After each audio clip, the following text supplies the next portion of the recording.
దేశంలో ఎక్కడా లేని విధంగా ఏపీలో పెన్షన్ల పంపిణీ చేస్తున్నట్లు బాపట్ల ఎమ్మెల్యే నరేంద్ర వర్మరాజు అన్నారు. బాపట్ల పట్టణంలోని వెంగళ విహార్లో పెన్షన్ల పంపిణీ కార్యక్రమంలో ఆయన పాల్గొన్నారు. వృద్ధాప్య, వితంతు, వికలాంగు పెన్షన్లను కూటమి ప్రభుత్వం భారీ మొత్తంలో పెంచిందన్నారు. వృద్ధులకు 4,000, వికలాంగులకు 6,000, మంచం మీద ఉన్న దివ్యాంగులకు 15,000 పంపిణీ చేసిన ఘనత సీఎం చంద్రబాబుకు మాత్రమే దక్కుతుందన్నారు ఎమ్మెల్యే నరేంద్ర వర్మరాజు.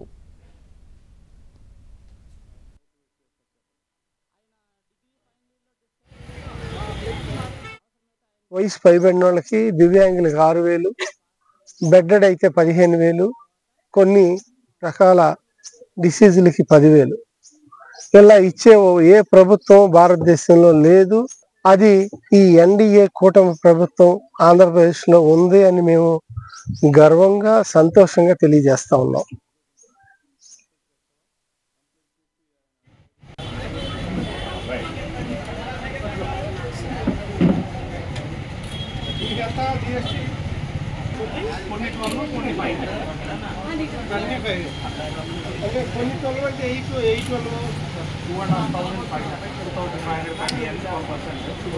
లోపి